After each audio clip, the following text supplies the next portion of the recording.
ಮುಗ್ಧ ಅಮಾಯಕ ಭಾವನಾತ್ಮಕ ಹೆಣ್ಣು ಮಕ್ಕಳ ಪ್ರೀತಿಯನ್ನೇ ಬಂಡವಾಳವಾಗಿಸಿಕೊಂಡು ಮೋಸ ಮಾಡುವಂತಹ ವಂಚಕರು ಇವತ್ತಿಗೂ ಕೂಡ ಜೀವಂತವಾಗಿದ್ದಾರೆ. ಅವರಿಂದ ಎಚ್ಚರಿಕೆಯನ್ನ ವಹಿಸಬೇಕು.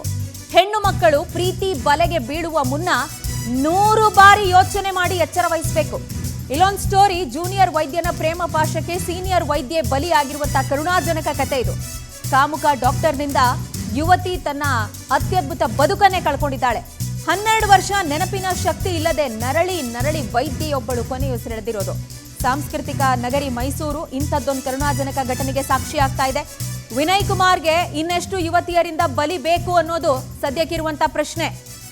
ಹನಗೋಡು ಗ್ರಾಮದಲ್ಲಿ ಕ್ಲಿನಿಕ್ ಅನ್ನು ನಡೆಸ್ತಿದ್ದಾನೆ ಸದ್ಯ ಡಾಕ್ಟರ್ ವಿನಯ್.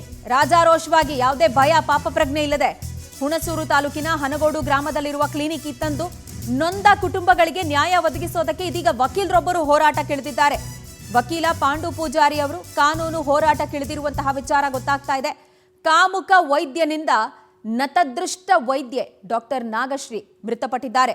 ಆಯುರ್ವೇದ ವಿಭಾಗದಲ್ಲಿ ನಾಗಶ್ರೀ ಪ್ರಾಕ್ಟೀಸ್ ಮಾಡ್ತಾ ಇದ್ರು. ಆಕೆಯ ಭಾವಚಿತ್ರವನ್ನು ನಾವು ಗಮನಿಸ್ತಾ ಇದ್ದೀವಿ. ಮೈಸೂರಿನ ಖಾಸಗಿ ಕಾಲೇಜಿನಲ್ಲಿ ಆಯುರ್ವೇದ ಪ್ರಾಕ್ಟೀಸ್ ಮಾಡುವ ಸಂದರ್ಭ ಈ ಜೂನಿಯರ್ ಡಾಕ್ಟರ್ ವಿನಯ್ ಈತ ಪರಿಚಯ ಆದ. ನಾಗಶ್ರೀ ಜೊತೆಗೆ ಸಲುಗೆ ಬೆಳೆಸಿ ಪ್ರೀತಿ ನಾಟಕ ಆಡ್ದ. ಅದಾದ ಬಳಿಕ ಕಾಮದಾಸೆ ತೀರಿದ ಬಳಿಕ ಆಕೆಗೆ ಕೈಕೊಟ್ಟು ಓಡೋಗೋದಕ್ಕೆ ಡ್ರಾಮಾ ಕೂಡ ಮಾಡಿದ್ದ. ಫ್ಲರ್ಟ್ ಮನಸ್ಥಿತಿಗಳಿವೆಲ್ಲವೂ ಕೂಡ, ಮದುವೆ ಹೆಸರಲ್ಲಿ ಫ್ಲರ್ಟ್ ಮಾಡುವಂತ ಭಂಡ್ಗೆಟ್ಟವರು ಇದ್ದಾರೆ ಅನ್ನೋದಕ್ಕೆ ಇಂಥ ಪ್ರಕರಣಗಳು ನಿದರ್ಶನ ಆಗತ್ತೆ. ವಯಸ್ಸಿನ ಕತೆ ಹೇಳಿ ಮದುವೆಯನ್ನ ನಿರಾಕರಿಸಿದ್ದ ವಿನಯ್ ಕುಮಾರ್, ಆಕೆ ಸೀನಿಯರು, ಇವನ್ ಜೂನಿಯರು, ಇವನ ಕಾಮದಾಸೆ ತೀರಿಸ್ಕೊಂಡ್ಮೇಲೆ ಇವನಿಗೆ ರಿಯಲೈಸ್ ಆಗೋಯ್ತಂತೆ ವಯಸ್ಸಿನ ಅಂತರ ಇದೆ, ಆಕೆ ದೊಡ್ಡವಳು ನಾನು ಚಿಕ್ಕವಳು ಅನ್ನೋದು. ಶ್ರೀರಂಗಪಟ್ಟಣ ಲಾಡ್ಜ್ಗೆ ಕರೆದೊಯ್ದು ಸಾಯೋ ನಾಟಕ ಕೂಡ ಆತ ಆಡಿದ್ದ. ನಾಗಶ್ರೀಗೆ ನಿದ್ರೆ ಮಾತ್ರೆ ಕೊಟ್ಟು ಓವರ್ ಡೋಸ್ ಇಂಜೆಕ್ಷನ್ ಎಲ್ಲ ಕೊಟ್ಟಿದ್ದ. ಈ ವೇಳೆ ತಾನೂ ಕೂಡ ಆತ್ಮಹತ್ಯೆಗೆ ಯತ್ನ ಮಾಡ್ತಿದ್ದೀನಿ ಅಂತೆಲ್ಲ ನಾಟಕಗಳನ್ನು ಆಡಿದ್ದಾನೆ.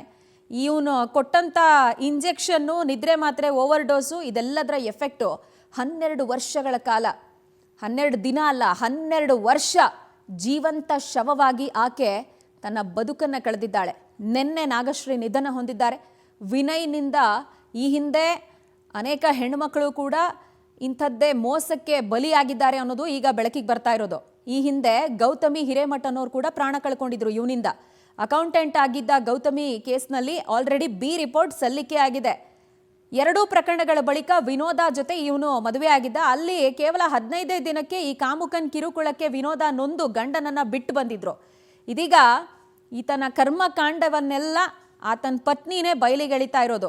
ನೋಡಿ, ಇಲ್ಲಿ ನಮಗೆ ಸಿಗ್ತಿರೋ ಡೀಟೇಲ್ಸಲ್ಲೇ 3 ಜನರ ಹೆಣ್ಣುಮಕ್ಕಳ ಬದುಕಲ್ಲಿ ಇವನು ಆಟ ಆಡಿದ್ದಾನೆ. ರೈಟ್, ಈ ಬಗ್ಗೆ ಡೀಟೇಲ್ಸ್ ಕೊಡ್ತಾರೆ ನಮ್ಮ ಪ್ರತಿನಿಧಿ ಪ್ರೇಮ್. ನಮ್ಮೊಂದಿಗೆ ನೇರ ಸಂಪರ್ಕಕ್ಕೆ ಸಿಗ್ತಾ ಇದ್ದಾರೆ. ಪ್ರೇಮ್, ನಿಜವಾಗ್ಲೂ ಹೆಣ್ಣು ಮಕ್ಕಳ ಭಾವನೆಯನ್ನು ಎಷ್ಟರ ಮಟ್ಟಿಗೆ ಬಲಿಪಡಿಸ್ತಾರೆ ಅನ್ನೋದಕ್ಕೆ ಈ ಪ್ರಕರಣ ಒಂದು ಉದಾಹರಣೆ ಆಗ್ತಾ ಇದೆ. ಕಣ್ಣಕ್ಕೆ ಕಾಣ್ತಿರೋಂಗೆ 3 ಜನರ ಜೀವನದಲ್ಲಿ ಆಟ ಆಡಿರುವಂತಹ ಭಂಡ್ಗೆಟ್ಟ ಮನಸ್ಥಿತಿ ಇವಂದು. ಪ್ರಕರಣಕ್ಕೆ ಸಂಬಂಧಪಟ್ಟಂತೆ ಡೀಟೇಲ್ಸು, ವಕೀಲರ ಹೋರಾಟ ಹೆಂಗಿದೆ? ಪ್ರಜ್ವಲ, ಏನು ಇಂಥದ್ದೊಂದು ಘಟನೆ ನಡೆದಿರುವಂತದ್ದು ಮೈಸೂರು ಜಿಲ್ಲೆಯಲ್ಲಿ. ಹೆಣ್ಣು ಬಾಕನೊಬ್ಬ 3 ಹುಡುಗಿಯರ ಜೊತೆ, ಯುವತಿಯರ ಜೊತೆ ಆಟ ಆಡಿ 2 ಹೆಣ್ಣು ಮಕ್ಕಳ ಸಾವಿಗೆ ಕಾರಣನಾಗಿರುವಂತದ್ದು. 12 ವರ್ಷಗಳ ಕಾಲ ಯುವತಿಗೆ ಒಂದು ಐಡೋಸ್ ಇಂಜೆಕ್ಷನ್ ಅನ್ನ ಕೊಟ್ಟು, ಅಂದ್ರೆ ಪ್ರೀತಿ ಪ್ರೇಮದ ಸಹವೈದ್ಯ ಜೊತೆ ಪ್ರೀತಿ ಪ್ರೇಮದ ಆಟವಾಡಿ ಆಕೆಯ ವಿವಾಹದ ಸಂದರ್ಭದಲ್ಲಿ ತಂದೆ ತಾಯಿ ಒಪ್ತಾ ಇಲ್ಲ ಅಂತೇಳಿ ಇಬ್ರು ಸೂಸೈಡ್ ಮಾಡ್ಕೊಳ್ಳೋಣ ಅಂತೇಳಿ ಆಕೆಯನ್ನ ನಂಜನ ಒಂದು ಶ್ರೀರಂಗಪಟ್ಟಣದಲ್ಲಿರುವಂತಹ ಲಾಡ್ಜ್ಗೆ ಕರ್ಕೊಂಡು ಹೋಗಿ ಆಕೆಯ ದೇಹಕ್ಕೆ ಮಾರಕವಾದಂತಹ ಒಂದು ಐಡೋಸ್ ಇಂಜೆಕ್ಷನ್ ಅನ್ನ ಕೊಟ್ಟು 12 ವರ್ಷಗಳ ಕಾಲ ಜೀವಂತ ಶವವಾಗುವಂತೆ ಮಾಡಿ ಆಕೆ ನಿನ್ನೆಯಷ್ಟೇ ಮೃತಪಟ್ಟಿರುವಂತದ್ದು. ಈ ಪ್ರಕರಣ ಕೂಡ ಕೋರ್ಟ್ ನಲ್ಲಿ ನಡೀತಾ ಇರುವಂತದ್ದು. ದುರಂತ ಅಂತ ಅಂದ್ರೆ ವೈದ್ಯ ವಿನಯ್ ಏನಿದ್ದಾನೆ, ಇವನು ಹುಣಸೂರು ತಾಲೂಕಿನ ಅನಗೂಡದಲ್ಲಿ ಕ್ಲಿನಿಕ್ ಅನ್ನ ನಡೆಸ್ತಿರುವಂತದ್ದು. ಇವನು ಹೆಣ್ಣು ಬಾಕ ಅಂತಾನೆ ಹೇಳ್ಬೋದು.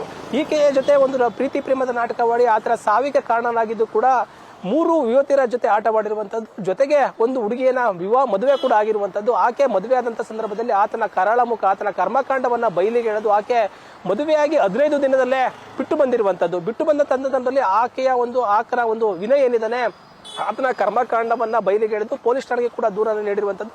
ಮತ್ತೆ ಈ ಪ್ರಕರಣವು ಕೂಡ ಪೊಲೀಸ್ ಮೆಟ್ಟಿಲೇರಿರುವಂತದ್ದು. ಅದಲ್ಲದೆ ಹಿರೇಮಠ ಎಂಬುವಂತ ಹುಡುಗಿಯ ಜೊತೆ ಆಟವಾಡಿ ಆತನ ಸಾವಿಗೂ ಕೂಡ ಕಾರಣವಾಗಿರುವಂತದ್ದು. ದುರಂತ ಅಂತ ಅಂದ್ರೆ ಅದು ಬಿ ರಿಪೋರ್ಟ್ ಆಗಿರುವಂತದ್ದು. ವಿನಯ್ ಎಂಬ ಒಂದು ಹೆಣ್ಣು ಬಾಕ ಏನಿದ್ದಾರೆ, ಇತರು 3 ಯುವತಿಯರ ಜೊತೆ ಆಟ ಆಡಿ 2 ಯುವತಿಯರ ಜೊತೆ ಸಾವನ್ನಪ್ಪಿರುವಂತದ್ದು. ಈಗ 3ನೇ ಯುವತಿ ಹೆಂಡತಿ ಏನಿದ್ದಾಳೆ, ಅವಳು ಗಂಡನ ವಿರುದ್ಧವಾಗಿ ಆತ ಹಲವಾರು ಹೆಣ್ಣು ಮಕ್ಕಳಿಗೆ ಮೋಸವನ್ನ ಮಾಡಿದ್ದಾನೆ. ಮುಂದೆಯೂ ಕೂಡ ಮದುವೆ ಆಗೋದಕ್ಕೆ ಪ್ರಯತ್ನ ಪಡ್ತಿದ್ದಾನೆ. ಆತನ ಕರ್ಮಕಾಂಡವನ್ನ ಬಯಲಿಗೆಳಿಬೇಕು. ಆತನ ಹೆಣ್ಣು ಮಕ್ಕಳ ಸಾವಿಗೆ ಕಾರಣನಾದಂತಹ ವಿನಯ್ ಏನಿದ್ರೆ ಆತನಿಗೆ ಶಿಕ್ಷೆ ಆಗಬೇಕು. ಮುಂದಿನ ಹೆಣ್ಣು ಮಕ್ಕಳು ಈತನಿಗೆ ಬಲಿಯಾಗಬಾರ್ದು ಅಂತ ಹೇಳಿ ನನಗೆ ನ್ಯಾಯ ಒದಗಿಸ್ಕೊಡಿ ಅಂತ ಹೇಳಿ ಪೊಲೀಸ್ ಮೆಟ್ಟಿಲನ್ನ ಏರಿರುವಂತದ್ದು Prajwala. Fine Praveen, thank you ತಮ್ಮೆಲ್ಲ ಡೀಟೇಲ್ಸ್ಗೆ. ನೋಡಿ, ತೀರಾ ಇತ್ತೀಚೆಗಷ್ಟೇ ಇಂಥದ್ದೇ ಒಂದು ಪ್ರಕರಣ ವರದಿಯಾಗಿತ್ತು. ಬೆಂಗಳೂರಿನ ಗುಂಜೂರಿನಲ್ಲಿ ಮಹೇಂದ್ರ ರೆಡ್ಡಿ ಅನ್ನುವಂತಹ ವೈದ್ಯ ತನ್ನ ವೈದ್ಯ ಪತಿಯನ್ನ ಕೊಂದಿದ್ದ. ಆ ಆಘಾತ ಮಾಸೋ ಮುನ್ನವೇ ಮತ್ತೊಂದು ಅಂಥದ್ದೇ ಪ್ರಕರಣ.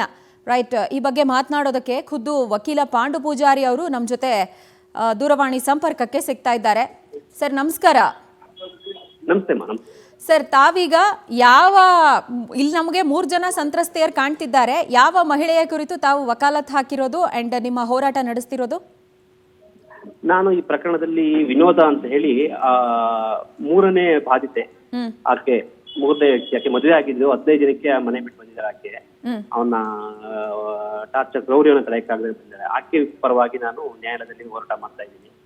ಆ ಹೋರಾಟ ಮಾಡ್ಬೇಕಾದ್ರೆ ಆಕೆ ಕೊಟ್ಟ ಮಾಹಿತಿ ಪ್ರಕಾರ ನಾನು ಆ ಮಾಹಿತಿನ ಹಿಂದೆ ಹೋದಾಗ ನನಗೆ ಈ ಡಾಕ್ಟರ್ ನಾಗಶ್ರೀ ಅನ್ನೋ ಹುಡುಗಿ ವಿಚಾರ ನನಗೆ ಗೊತ್ತಾಗುತ್ತೆ. ಡಾಕ್ಟರ್ ನಾಗಶ್ರೀ ಅನ್ನೋ ಹುಡುಗಿ ವಿಚಾರ ಏನಂತ ಹೇಳಿದ್ರೆ, ಆಕೆ ಆಲ್ರೆಡಿ ಪ್ರಾಕ್ಟೀಸ್ ಮಾಡ್ತಾ ಇರ್ತಾಳೆ BMS ಮಾಡ್ಕೊಂಡು. ಆತರ ಕಾಲೇಜಲ್ಲಿ ಜೂನಿಯರ್ ಆಗಿರ್ತಕ್ಕಂಥ ಒಬ್ಬ ಹುಡುಗ ಬಂದು ಡಾಕ್ಟರ್ ವಿನಯ್ ಕುಮಾರ್ ಅಂತ ಹೇಳಿ ಆತ ಏನ್ ಮಾಡ್ತಾನೆ, ಈಕೆನ ಪ್ರೇಮದ ಬಲೆಗೆ ಬೀಳ್ಸ್ಕೊಂಡು ಆಕೆಯನ್ನ ನಾನು ಪ್ರೀತಿ ಪ್ರೇಮ ಮಾಡ್ತೀನಿ ಅಂತ ಹೇಳಿ, ತದನಂತರ ನಮ್ಮನೆ ನೀನು ಹೋಗ್ತಾ ಇಲ್ಲ, ನೀವು ವಯಸ್ಸು ದೊಡ್ಡೋಳು ಅಂತ ಹೇಳಿ ಇಬ್ರು ಸತ್ತೋಗೋಣ ಸಾಯೋಣ ಅಂತ ಹೇಳಿ ಶ್ರೀರಂಗಪಟ್ಟಣದ ಒಂದು ಲಾಡ್ಜಿಗೆ ಕರ್ಕೊಂಡು ಹೋಗ್ತಾರೆ. ಆ ಲಾಡ್ಜಿಗೆ ಕರ್ಕೊಂಡು ಹೋಗಿ ಆಕೆಗೆ 30 ಟ್ಯಾಬ್ಲೆಟ್ಸ್ ಮತ್ತೆ ಹೈ ಇನ್ಸುಲಿನ್ ಇಂಜೆಕ್ಷನ್ ಕೊಟ್ಟಿರ್ತಾರೆ. ಕೊಟ್ಟು ಮಾರನೇ ಬೆಳಿಗ್ಗೆ ಆಕೆ ಹೇಳೋದಿಲ್ಲ. ಮತ್ತೆ ಈತ ಏನ್ ಮಾಡ್ತಾನೆ, ಆತ್ಮಹತ್ಯೆಗೆ ಮಾಡ್ಕೊಂಡ್ವಿ ನಾವು ಅಂತ ಹೇಳಿ ಅಡ್ಮಿಟ್ ಆಗ್ತಾನೆ. ಈತ ಒಂದು ಗಂಟೆ ರಿಲೀಸ್ ಆಗ್ತಾನೆ. ಆಕೆ ಮಾತ್ರ ಹೇಳೋದಿಲ್ಲ. 6 ತಿಂಗಳಾದ್ರು ಕೋಮಾ ಹೊಟ್ಟೋಗ್ತಾಳೆ. ನಾನು ಹೇಳ್ತಾ ಇದ್ದ ಸ್ಟೋರಿ ಇದು 2012ನೇ SP ಸ್ಟೋರಿ, 12-13ನೇ SP ಸ್ಟೋರಿ, 14ರಲ್ಲಿ ಆಗಿರ್ತಕ್ಕಂಥ ವಿಚಾರ ಇದು. 14ರಲ್ಲಿ ಆದ ನಂತರ ಆಕೆ ತಂದೆ ಬರ್ತಾರೆ. ತಂದೆ ಬಂದು ಈತ ನನ್ನ ಮಗನ ಕೊಲೆ ಮಾಡೋ ಉದ್ದೇಶ ತಗೊಂಡು ಹೋಗಿದ್ದಾನೆ ಈತ ಅಂತ ಹೇಳಿ ಆತ ವಿರುದ್ಧ ಕೊಲೆ ಆರೋಪದಡಿ 307ರಲ್ಲಿ ಶ್ರೀರಂಗಪಟ್ಟಣ ಪೊಲೀಸ್ ಕಂಪ್ಲೇಂಟ್ ಆಗುತ್ತೆ. ಮತ್ತೆ ಚಾರ್ಜ್ ಶೀಟ್ ಕೂಡ ಹಾಕ್ತಾರೆ. ಈ ಚಾರ್ಜ್ ಶೀಟ್ ಅನ್ನ ಈತ ಏನ್ ಮಾಡ್ತಾನೆ, ಮಾನ್ಯ ಉಚ್ಚ ನ್ಯಾಯಾಲಯದಲ್ಲಿ ಸ್ಟೇ ಮಾಡಿಸ್ಕೊಳ್ತಾನೆ. ಪ್ರಕರಣ ನಡೀಬಾರದು ಸ್ಟೇ ಮಾಡ್ಕೊಂಡು. ಆ ಪ್ರಕರಣ ಹಾಗೆ ಇರುತ್ತೆ. ಆದ್ರೆ ತಂದೆ ಓಡಾಡಿ ಸಾಕಾಗುತ್ತೆ. ಪೊಲೀಸರು ಕರೆಕ್ಟ್ ಮಾಹಿತಿ ಕೊಡಲ್ಲ, ಕೇಸ್ ಹೊರಟೋಗಿ ಬಂದಿರ್ತಾರೆ.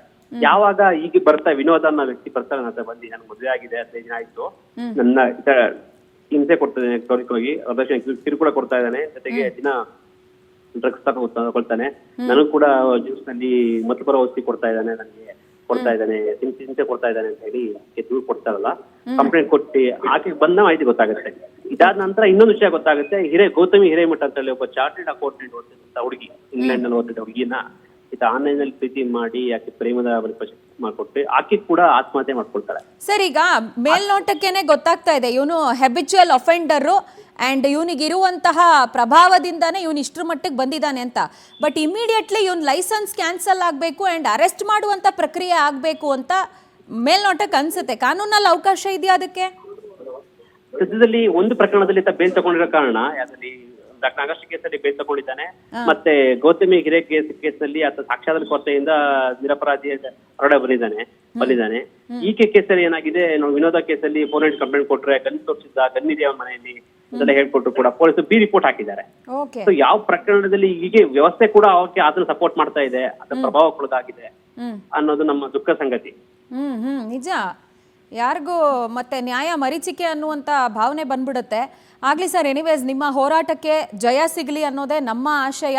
ಥ್ಯಾಂಕ್ ಯು ಪವರ್ ಟಿವಿ ಜೊತೆ ಮಾತನಾಡಿದ್ದಕ್ಕೆ. ಒಟ್ಟಾರೆ ಹೆಣ್ಣು ಮಕ್ಕಳು ಈ ಪ್ರೀತಿ ಅನ್ನುವಂಥ ಬಲೆಯಲ್ಲಿ ಮೋಸ ಮಾಡುವಂಥವ್ರು ಇದ್ದಾರಲ್ಲ, ಬರೀ ಪ್ರೀತಿ ಅಲ್ಲ, ಇವತ್ತಿನ ಕಾಲದಲ್ಲಿ ಮದುವೆ ಹೆಸರಲ್ಲಿ ಕೂಡ ಟೋಪಿ ಹಾಕುವಂಥ ಕೇಡಿಗಳ ಸಂಖ್ಯೆ ಹೆಚ್ಚಾಗಿದೆ. ಎಷ್ಟೇ ಎಚ್ಚರಿಕೆ ವಹಿಸಿದ್ರೂ ಸಾಕಾಗೋದಿಲ್ಲ ಅನ್ನುವಂಥ ವಾತಾವರಣ, ಇದೆಲ್ಲದಕ್ಕೂ ಹೋರಾಡಬೇಕಾಗಿರುವಂಥ ದುಸ್ಥಿತಿ ಹೆಣ್ಣು ಮಕ್ಕಳದ್ದಾಗ್ತಿದೆ.